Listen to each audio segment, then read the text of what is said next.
Muy buenas noches. Muchas gracias por acompañarnos en el estudio de México Social. Hacemos una pausa de este ir y recorrer el México Social para hacer un programa sobre uno de los temas que sin duda está no solo en la agenda, en la preocupación de todos, el tema de la obesidad, sobrepeso y en estos días, pues el enorme debate, afortunado debate sobre el etiquetado. Y por eso me da mucho gusto recibir en el estudio al doctor Simón Barquera, investigador del Instituto Nacional de Salud Pública, director del Centro de Estudios Nutricionales del mismo instituto, que ha sido durante muchos años uno de los, investigadores que ha estado junto con otros haciendo visible que la obesidad y el sobrepeso y sus consecuencias es, si no el reto mayor, es uno de los retos más grandes que enfrenta la salud pública.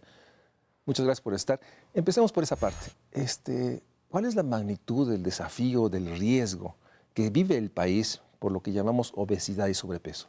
Muchas gracias por la invitación, Mario Luis. Pues en México mueren más de 300,000 personas cada año de enfermedades asociadas con la obesidad, más de 100,000 por diabetes y más del 70% de la población adulta tiene sobrepeso y obesidad. Las cifras siguen aumentando de encuesta a encuesta y esto no se ve en otros países del mundo. Realmente nosotros estamos experimentando algo en poco tiempo que no se ha visto en otras regiones y que tiene que ver mucho con los estilos de vida que cambiaron de manera muy grave. A partir de la década de los 80 se empezó a ver cambios profundos en la dieta, en las formas de vida, en la disponibilidad de alimentos, en el tipo de alimentos que teníamos accesibles. Y pues todo eso ha disparado esta epidemia que pues ya todos tenemos muy presentes de obesidad y sobrepeso. Y lo que hemos estado estudiando en los últimos 15 años es cuáles son los determinantes y cómo se podrían controlar, cómo hacerle al individuo más fácil llevar un estilo de vida saludable. No es solo decirle, pues lleva un estilo de vida saludable, que es lo que antes se pensaba, pues solo con educación uno le dice al individuo que lleve un estilo de vida saludable, pero no, realmente tenemos que ayudarlo con políticas a tener un entorno donde pueda llevar un estilo de vida que le permita pues vivir con calidad, de forma productiva y con salud. Ahora, esto pone en tensión porque finalmente la última década, hay que reconocer, hubo intentos, esfuerzos, comisiones, programas, incluso una campaña de publicidad que fue extensa, mídete, muévete, y no me acuerdo cuál era la otra. Chécate, ¿no? Chécate. Y bueno, los estudios que después ustedes hicieron en salud pública dieron cuenta que la gente no comprendía realmente pues esa gran inversión que se hizo tratando que la gente tuviera estilos de vida saludables. O sea, también hay una reflexión de autocrítica en términos de señalar que el gobierno, pese a que lo ha puesto incluso como un tema de una emergencia nacional, no hemos logrado. Y en ese sentido, déjame tratar de ser lo más didáctico. También está un asunto ¿qué significa obesidad y sobrepeso? Mucha gente dice, pues no estoy obeso. Probablemente en esa familia sea el que menos diámetro en la cintura tenga. Entonces, también hay una parte de comprender que qué significa obesidad y sobrepeso. Háblanos esa parte, porque se ha naturalizado este estilo de vivir, pero esta manera de verse uno mismo, ¿no? La gente, creo, muchos no se asumen pues, que tienen un estilo de vida, digamos, que pone en riesgo, y al revés. Ellos piensan que se ven sanos, fuertes, etcétera, ¿no? Entonces, hay una parte de naturalización muy complicada atrás de esto. Sí, la percepción sobre la salud es compleja en las poblaciones. Si nosotros vemos fotos de hace 30 o 40 años de gente caminando en el centro de la ciudad, pues eran otras siluetas. Realmente ha aumentado mucho la masa corporal. La forma en la que se evalúa muy fácil es medir la talla en metros. Y dividir el peso en kilos entre la talla en metros al cuadrado. Eso se llama índice de masa corporal, es una cifra. Esa cifra cuando sobrepasa 25 puntos se habla de sobrepeso y cuando sobrepasa 30 puntos se habla de obesidad. La manera más simple de verlo también es midiendo la cintura. Se considera que una mujer tiene adiposidad abdominal que es compatible con obesidad cuando sobrepasa 80 centímetros y en hombres cuando sobrepasa 90 centímetros de cintura. Entonces, pues sí, parte Eso de la sería población. probablemente la primera reflexión. Otros dirían que también el tema de los estilos de vida tiene que ver pues, con este estilo de desarrollo brutal, ¿no? Horas y horas sedentarias porque el transporte público es malo. Se come lo que se tiene a la mano. Afuera de cada estación de metro, eso está alimentos saturados en grasas, con grandes cantidades pues, de azúcares, pero es lo que hay. Porque en la casa no hay o porque el día no se consiguió los 200 pesos diarios para poder solventar. Entonces hay una parte atrás, pues es la realidad de un estilo de desarrollo que la gente no puede moverse, no puede comer alimentos sanos, no hay agua, no hay un dispensador de agua potable para que uno llene su garrafón y pues compra uno lo que hay y lo que hay es un refresco. Entonces esa parte también está atrás, en términos de la complejidad de un tema que expresa un síntoma de un estilo de desarrollo. ¿Estarías de acuerdo con esa reflexión? Claro que sí, yo creo que ese es un diagnóstico muy acertado y definitivamente el entorno condiciona en mucho lo que estamos haciendo. No importa que uno sepa que tiene que tomar agua, si la elección más sencilla cuando uno quiere hidratarse es tomar un refresco, y no importa que uno quiera comer saludable o que uno tenga una idea aproximada de cómo se come saludable, si lo que uno tiene disponible en el estilo de vida y en el lugar donde está son alimentos poco saludables. Esto lo que se ha visto es que se resuelve mucho mejorando la gobernanza, el sistema alimentario. Entonces hay muchas regulaciones y muchas políticas que pueden ayudar mucho al país a tener unas mejores condiciones y a que la elección saludable sea la elección fácil. Yo creo que ese es el punto, el meollo, que la elección fácil sea más saludable. Ahorita, si uno piensa qué es lo más fácil en la calle, si me quiero hidratar, lo más fácil es conseguir un refresco. Sí, eso lo debemos de cambiar. Déjame ir a un corte para que podamos dimensionar en qué consiste y por qué tanto debate y por qué tomó tanto tiempo cambiar el etiquetado, porque sin duda es parte de una respuesta integral que tenemos que construir. Vamos a un corte.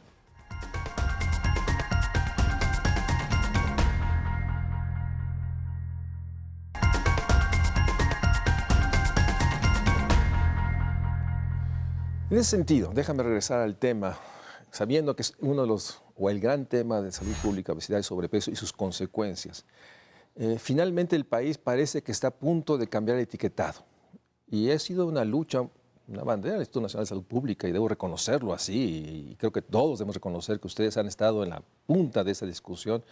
Finalmente se logra, pero no deja de haber un cierto escepticismo, cierta sensación de que bueno, sí, pero falta mucho. Pero danos los grandes trazos, ¿por qué es tan importante esta aprobación en la Cámara de Diputados y en la Cámara de Senadores, que espero que en esta semana se dé, lo que se aprobó hace unos días en términos de un nuevo etiquetado para el país?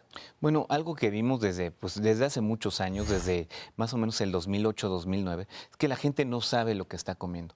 Esas campañas que corre el poder del consumidor, donde decía, tú sabías que un refresco tiene 12 cucharas de azúcar, es verdad, o sea, la gente no sabía que un refresco tiene 12 cucharas de azúcar. Entonces, lo que vemos es va a ser muy difícil que la gente tome decisiones más saludables si no tiene. Educar a la población es un proceso que tiene que hacer el país, pero que va a tomar años. Y una de las estrategias que se ha visto en el mundo que es muy costo efectiva, de muy bajo costo, pero que permite orientar mucho a la población, es un etiquetado frontal, que el diseño tiene que ser un etiquetado que sea simple, que sea fácil de entender por la mayor cantidad posible de la población y que oriente a mejores elecciones de productos, sobre todo evitando azúcar, grasa y sal, que son los ingredientes que complican las enfermedades crónicas. Entonces, bueno, en Chile desarrollaron este sistema de etiquetado de advertencia con unos sellos negros, feos, que dicen alto en grasa, alto en azúcar, alto en sal, y nosotros lo empezamos a probar en distintos estudios en México, vimos que se entiende mucho mejor que lo que tenemos nosotros, que realmente sí, es necesitamos una calculadora para decir cuántas calorías, carbohidratos, y además implica tener referentes, etcétera. Exacto. En el caso mexicano, ¿dirá lo mismo? ¿Alto en azúcar, alto en grasas, alto en sal? ¿O habrá algo más digamos, más mexicano o eso es suficiente? Bueno, una de las peticiones del gobierno fue revisar muy bien a ver si habían oportunidades de mejora. Entonces se invitó al equipo que implementó este etiquetado en Chile y a otros países que han implementado etiquetados similares como Perú y Uruguay y nos contaron sus experiencias de cosas que no les habían salido tan bien o defectos inesperados. Y en la propuesta del etiquetado mexicano ya está corregido eso. Por ejemplo, en Chile, al ponerle exceso de azúcar, alto en azúcar a las bebidas, lo que hizo la industria es que les quitó el azúcar, les puso edulcorantes no calóricos. Entonces, ahorita todos los niños en Chile andan tomando edulcorantes no calóricos, que son esos polvos artificiales Sí. que dan sabor dulce y no se recomiendan en niños. La Academia Americana de Pediatría, el Hospital Infantil de México, los consensos de bebidas de población americana, etcétera, nadie recomienda edulcorantes en niños. Entonces, bueno, nosotros estamos corrigiendo eso. Si aquí le quitan y le agregan edulcorantes, el producto va a decir no se recomienda en niños. ¿Ah? Otra cosa que pensamos es que debe decir exceso, porque aquí en México muchas veces se usa la palabra alto para cosas buenas, alto en vitaminas, alto en hierro, alto en zinc. Entonces dijimos, bueno, mejor que diga exceso, el exceso, y eso lo probamos en grupos de enfoque. La palabra exceso se comprende mejor con la población como un límite que no es deseable. Entonces, nosotros queremos que el etiquetado mexicano diga exceso de azúcar, exceso de calorías, exceso de grasas, grasas trans, grasas saturadas. ¿Y cuáles fueron los argumentos en contra? Porque sí hubo una presión, cabildeo fuerte, sorprendente. Integrantes del Poder Legislativo que uno esperaría que tuviera una actitud más responsable. ¿Por dónde vino la crítica Bueno, a este esfuerzo? qué bueno que mencionas eso de dónde vienen los argumentos en contra, porque yo lo que diré es de académicos, de organizaciones internacionales y de agrupaciones sin conflictos de interés.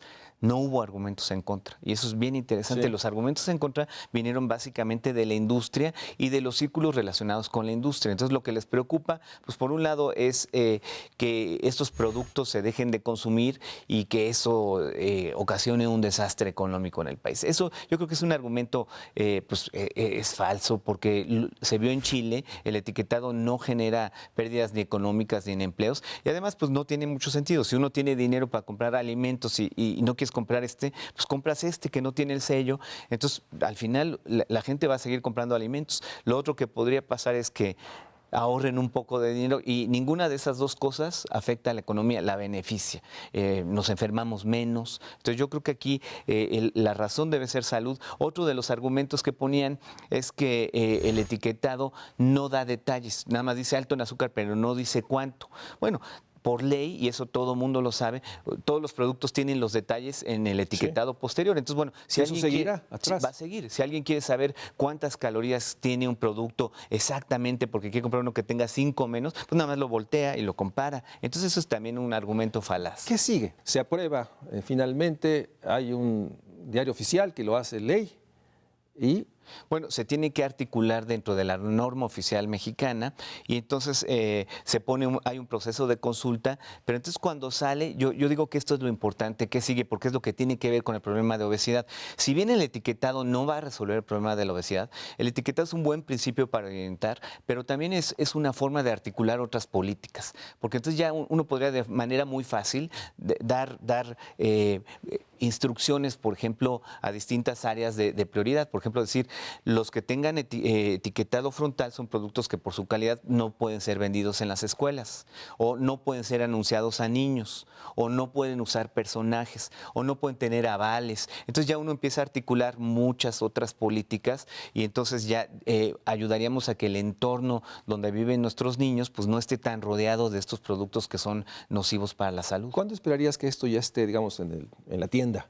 Para la elaboración de los reglamentos que se desprenden de la ley, se ponen periodos que dicen hasta de 180 días, puede ser menos. Nosotros creemos que tenemos tan clara la película de lo que se necesita y tenemos tan sólida la evidencia, apoyo de UNICEF, OMS, FAO, hospitales de pediatras, sociedades médicas, y mucha evidencia que pensamos que está muy claro lo que se debe de hacer. También hay un proceso, por ejemplo, para la NOM, para la norma del etiquetado de consulta pública. Entonces, pues se tiene que escuchar a toda la sociedad, analizar esos comentarios.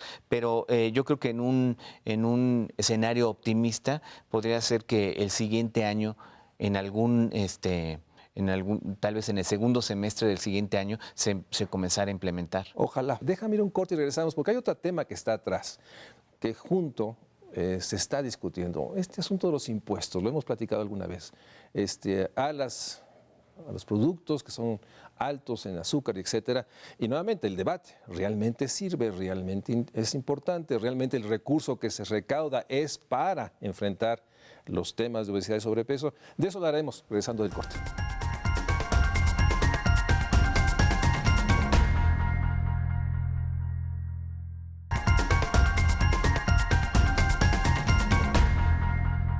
Uno de los temas, lo comentábamos antes de ir al corte, es los impuestos. Algunos sostienen, nuevamente la crítica, que no sirven para nada. Finalmente, el consumo per cápita de refrescos en el país sigue siendo, si no el más alto del mundo, de los más altos, y esto tiene que ver con disponibilidad de agua y otros elementos.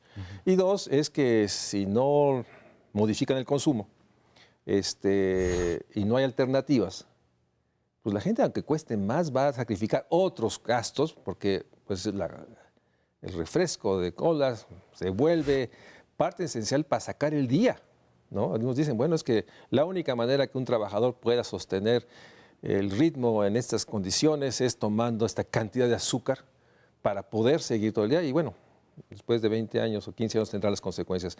¿Cuál sería, digamos, el contraargumento en términos de que qué bueno el etiquetado, pero hasta donde hemos platicado, es importante seguir con esta política que haga más costoso productos que son nocivos a la salud? Sí, yo creo que el impuesto ha sido un gran acierto. El impuesto ha funcionado. Mucha gente percibe, y además por las notas pues que salen en los medios, que no, pero el impuesto ha funcionado mucho porque ha hecho que se reduzca pues, en más de 67,000 toneladas el consumo de azúcar y alta fructosa en el país, que es un ingrediente, la alta fructosa, que genera una cantidad de problemas. Y por cierto, México tiene una epidemia de insuficiencia renal, que es una de las grandes complicaciones de consumir alta fructosa que viene en los refrescos. O sea, las calorías líquidas hacen muchísimo daño.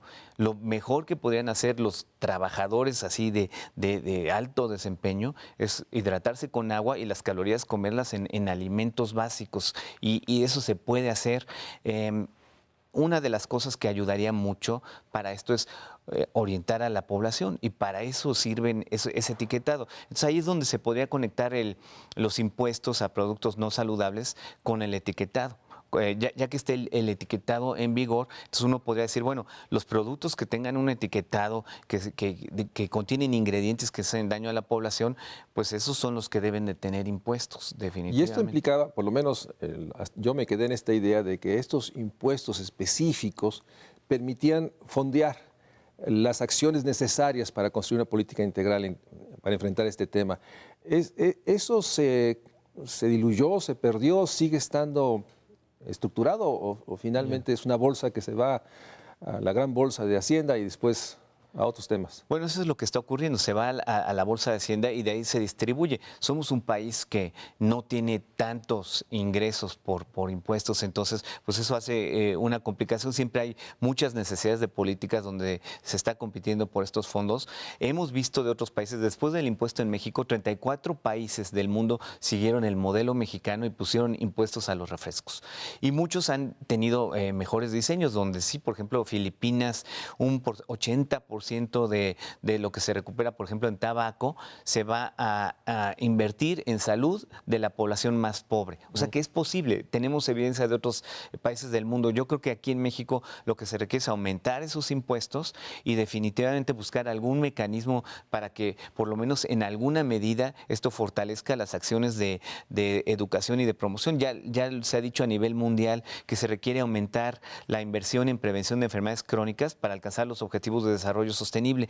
En México la tendencia en el gasto en salud es reducción en los montos que van destinados a prevención a manera histórica. Se necesita encontrar una fuente de ingreso y esto sería una muy buena posibilidad. Entonces, digamos, el escenario óptimo es de que tenemos un nuevo etiquetado, tenemos el incremento de impuestos a estos productos.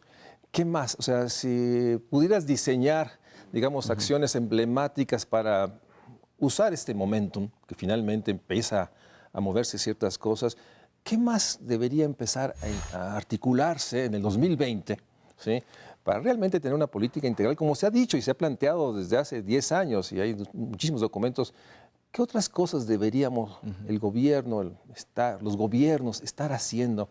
Y más allá de enfrentar este voluntarismo, que es bienvenido cuando lo hay, de empresarios que deciden cambiar el empaquetado, déjame hablar de otro tema, ¿no? El empaquetado me parece muy bien. O sea, hay un voluntarismo, digamos, social, responsable, bienvenido. Pero ¿qué otras cosas debe hacer, digamos, la autoridad de salud para enfrentar este problema? Bueno, yo creo que es una gran oportunidad el etiquetado, por ejemplo, para fortalecer la política en escuelas. La salud escolar es muy importante. También para fortalecer la regulación de mercadotecnia de productos poco saludables. Entonces, si tienen sellos, no pueden tener personajes, esa parte. Y luego yo creo que la gran deuda que tenemos es con la primera infancia, los primeros 1000 días, donde en todos los países las recomendaciones, por ejemplo, que los niños no consuman ninguna bebida azucarada, y en México hay línea en los supermercados de productos para preescolares con azúcar. Entonces, por ejemplo, protegerlos muy bien, informar muy bien a la población, y la lactancia materna. Somos uno de los países con peor tasa de lactancia materna y eso ya define el futuro de los niños. Los niños que no son alimentados al seno materno, cuando la madre puede hacerlo, pues pierden una serie de oportunidades que nos están costando al país, ¿no? O sea, aumenta el riesgo de obesidad, pero también aumenta el riesgo de desnutrición. También en esos países que ha funcionado implica gobiernos responsables, eficaces, eficientes, creíbles, pero además con la autoridad de sancionar, y no lo que vemos, ¿no? Consumo de alcohol o venta de alcohol a niños de 12, 13 años, con venta de cigarrillos en las calles por unidad cuando está prohibido. O sea, una serie de elementos que lo que hay que es nombrarlos para enfrentarlos. Y en este caso creo que también estamos ahí.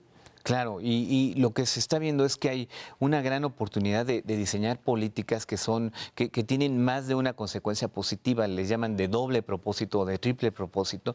Entonces, este tipo de oportunidades que nos da la regulación permitirían, por ejemplo, diseño urbano que permita menor contaminación, mayor actividad física y mayor salud, o lactancia materna que aunque parezca mentira, contribuye al ambiente porque los productos que se consumen como sustitutos, pues tienen un efecto en el ambiente. El tomar agua en lugar de tomar refrescos, pues es muy importante para el calentamiento global porque se tienen una gran huella hídrica y de carbón estos productos. Entonces, bueno, reemplazar eso por agua, pues ayuda, y también ayuda a la desnutrición, porque consumir este tipo de productos ultraprocesados pues aumenta el riesgo de desnutrición, no son completos y ayuda a prevenir la obesidad. Entonces yo creo que tenemos que buscar la forma con regulación adecuada de hacer un entorno más amigable, más saludable y que tenga estos propósitos de sinergias pues que ayudan incluso a objetivos como la pobreza, la desigualdad y el bienestar, la inequidad en el país. O sea, no solo es que van a tener un beneficio sobre la salud. Te agradezco mucho estar en el programa. Creo que es una buena noticia el etiquetado y ojalá se mantengan los impuestos. No es suficiente y hay que hacer acciones emblemáticas. Mientras se corrige el tema urbano, yo creo que el gobierno podría comprometerse, los gobiernos, que todas las escuelas públicas tuvieran dispensarios de agua potable. Claro. Para que los jóvenes llegaran con su envase y llenaran agua potable. Y ni eso tenemos, ¿no? Con esa medida podemos reducir en términos de consumo de bebidas con alto contenido, pero también todo el problema de los plásticos. Claro. Entonces, hay medidas emblemáticas. Ojalá en el presupuesto 2020 se pudiera tener una partida para garantizar que en toda escuela pública, ¿sí?, hubiera dispensarios de agua potable para que los jóvenes, yo diría incluso más, en todos los paraderos, uno ve a la gente parada horas y no tiene dónde tomar un vaso de agua y obviamente compra. Claro. Pues el refresco. Entonces, en ese sentido, creo que es un tema central de la agenda del México social y sin duda nuevamente mi reconocimiento al Instituto Nacional de Salud Pública a todos, porque es un gran logro y sin duda es el principio, espero, de una política integral. Gracias por estar en el México Social. Gracias a ustedes por acompañarnos. Nos vemos allá, en el México Social. Seguiremos recorriendo las fronteras. Buenas noches.